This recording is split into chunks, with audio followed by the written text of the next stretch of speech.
बहुत समय पहले रामपुर के जंगल में टूनी चिड़िया अपने पति बंटी कबूतर के साथ रहती थी। उसके दो बच्चे थे, पिंकी चिड़िया और गोलू चिड़ा। बंटी कबूतर ठेले पर कुल्फी बेचा करता था। टूनी चिड़िया और बंटी कबूतर का छोटा और सुखी परिवार था। एक दिन टूनी चिड़िया बाजार से कुल्फी बनाने का सामान खरीद कर आ रही थी, तभी जिगरबाज उस पर हमला कर देता है। इस हमले में टूनी चिड़िया की मौत हो जाती है। दोनों बच्चे फूट फूट कर रोने लगते हैं। पापा, ये सब कैसे हो गया? माँ को किसने मार दिया? बंटी कबूतर दोनों बच्चों को चुप कराने लगता है। किसी तरह दोनों बच्चे शांत होते हैं। इस तरह कुछ दिन बीत जाते हैं। अब घर का सारा बोझ बंटी कबूतर के कंधों पर आ गया था। एक दिन बंटी कबूतर की मौसी उससे मिलने के लिए उसके घर आती है। बंटी बेटा, मुझसे तुम लोगों की हालत देखी नहीं जाती। तू मेरी एक बात मान, बच्चों के खातिर तो दूसरी शादी कर ले। कब तक तो घर में पड़ा पड़ा बच्चों के लिए अपना काम धंधा बंद करके उन्हें देखता रहेगा। बंटी कबूतर को अपनी मौसी की बात सही लगती है। कुछ दिनों बाद वो टुनटुनी चिड़िया से शादी कर लेता है। टुनटुनी चिड़िया बच्चों का अच्छी तरह से ध्यान रखने लगती है। इस तरह एक महीना गुजर जाता है। एक दिन टुनटुनी चिड़िया एक अंडा देती है। अंडा देने के बाद से टुनटुनी चिड़िया का बर्ताव बच्चों के प्रति बदल जाता है। एक दिन पिंकी चिड़िया और उसका भाई आपस में खेल रहे थे, तभी टुनटुनी उन्हें अपने पास बुलाती है। ए पिंकी, इधर सुन। आज से तेरा खेलना कूदना सब बंद। अब से तू अपने भाई के साथ मिलकर घर का सारा काम करेगी। डर के मारे दोनों बच्चे काम करने लगते हैं। काम करते करते उन्हें रात हो जाती है। तभी टूनी चिड़िया की आत्मा वहाँ आती है। उसे देखकर पिंकी चिड़िया डर जाती है। पिंकी बेटा, मैं तुम्हारी माँ हूँ। तुम मुझे देखकर डरो मत। तुम लोग सुबह से ही काम कर रही हो। अब जाओ थोड़ा आराम कर लो, तब तक मैं तुम्हारा सारा काम कर देती हूँ। तुम्हारी सौतेली माँ टुनटुनी चिड़िया को इस बारे में कुछ भी पता नहीं चलेगा।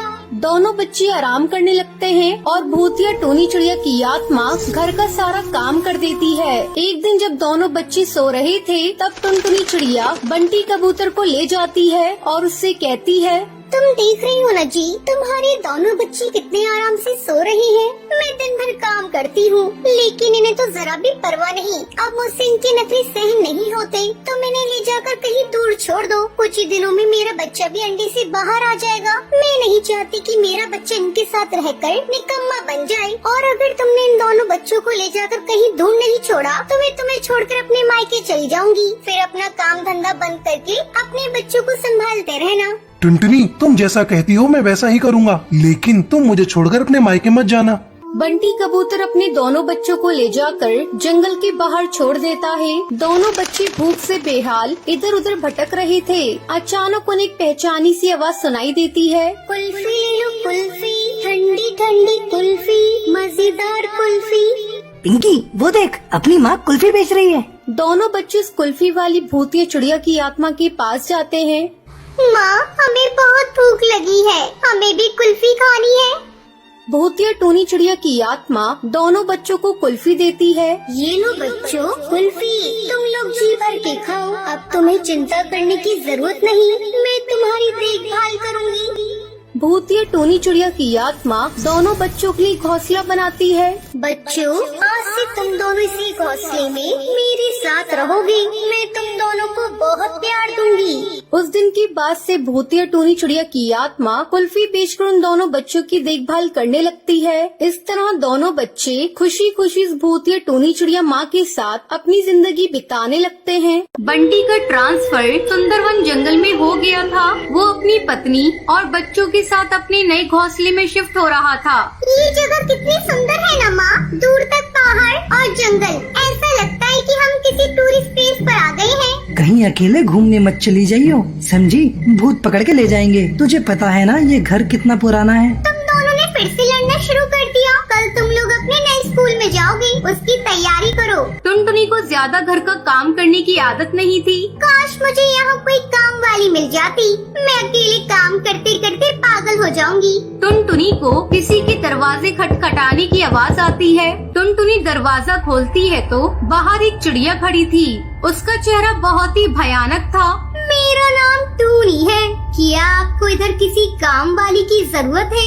कमाल है, मैं काम वाली के बारे में सोच ही रही थी। तुम्हें किसने बताया कि मुझे काम वाली की जरूरत है? किसी ने मुझे नहीं बताया। मैंने कल रात आप लोगों को यहाँ देखा तो मैं समझ गई कि शहर के जंगल से कुछ पक्षी यहाँ रहने आए हैं। शायद उन्हें काम वाली की जरूरत हो। हाँ, मुझे जरूरत है और तुम आज से ही मेरे साथ काम करना शुरू करोगी। ठीक है मैम साहब, मैं किचन में काम करके आ जाती हूँ। सुनो टोनी, तुम्हें कैसे पता कि किचन दाई तरफ है? कुछ साल पहले यहाँ एक साहब रहकर गए थे तो मैंने यहाँ काम किया था, इसलिए मुझे इस घर का कोना कोना पता है। ये तो अच्छी बात है। घर साफ करने में मेरी मदद कर देना। तुम जरा ये बर्तन धो दो, मैं अभी आती हूँ। टुनटुनी बस 1 मिनट बाद किचन में लौटी तो उसकी आंखें फटी की फटी रह गई। टूनी ने सारे बर्तन धो के रख दिए थे। रात में पिंकी अपने कमरे में बेड पर बैठकर होमवर्क कर रही थी, तभी खून से सना एक चाकू कहीं से जमीन पर गिरा।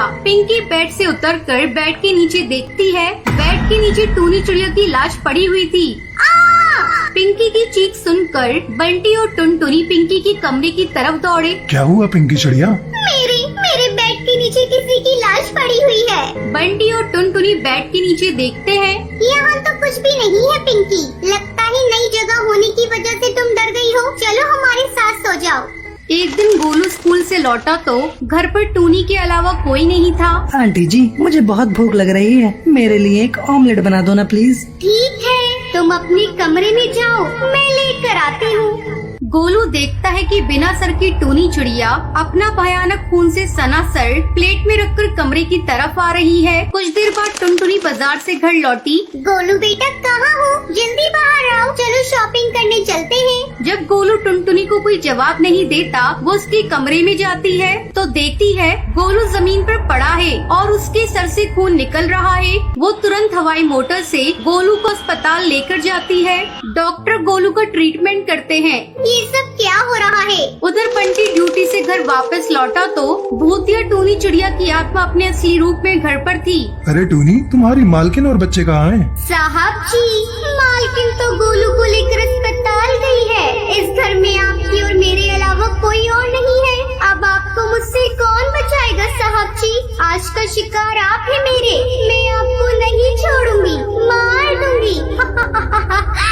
बंटी डर जाता है और घबराते हुए बोलता है, ये तुम क्या बोल रही हो? पागल हो गई हो? भूत भूत, भागो यहाँ से। वहीं भूतिया टूनी चिड़िया की आत्मा बंटी पर हमला कर देती है। उधर दूसरी तरफ टुनटुनी वापस घर आ रही थी, तभी उसकी पड़ोसन बबली कबूतरी वहाँ पर मिल जाती है। अरे टुनटुनी बहन, कैसी हो? बच्चे वगैरह कैसे हैं तुम्हारे? क्या बताऊं बबली बहन, जब से हम नए घर में रह रहे हैं, जब से कुछ न कुछ गड़बड़ हो रही है। मेरे बच्चे डर रहे हैं। वो तो मेरे घर में काम करने वाली टूनी है जो मेरे घर को संभाली हुए है, बड़ी तेजी से काम करती है। आप उसे जानती होगी। क्या कहा टूनी?